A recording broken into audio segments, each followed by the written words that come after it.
Your 110 ഒരു call ഉണ്ട്. കോളോ? അതെ, ഇന്റർനാഷണൽ കോൾ. ഇന്റർനാഷണൽ കോളോ? സിനിമയിലുള്ളവർ രാഷ്ട്രീയത്തിലേക്ക് വരുമ്പോഴുള്ള ഒരു പ്രശ്നമാണ്. അതേപോലെ സുരേഷ് ഗോപിയുടെ കാര്യങ്ങൾ, ചില കാര്യങ്ങൾ അവർ പറയുന്നത് എനിക്ക് മനസ്സിലാവുന്നില്ല.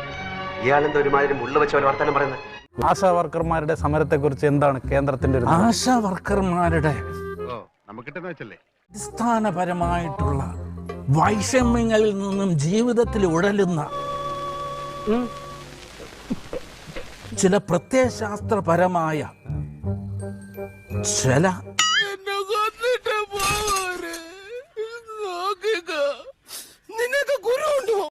ചില ഇമേജുകൾ ഉണ്ടാക്കുന്നതിന്റെ പശ്ചാത്തലത്തിലാണ് ഓരോ ഗോഗ്വാവിളികളും. കുറച്ചുകൂടെ മാന്യതയോടെ സംസാരിക്കണം. ഞാനൊരു സെലിബ്രിറ്റിയാണ്, അത് ഓർമ്മ വേണം. എന്ത് മനസ്സിലായി? ഇതെന്താണെന്ന് എനിക്ക് ഇതുവരെ പിടിയിട്ടില്ല. അതേപോലെ സുരേഷ് ഗോപിയുടെ കാര്യങ്ങൾ, ചില കാര്യങ്ങൾ അവർ പറയുന്നത് എനിക്ക് മനസ്സിലാവുന്നില്ല.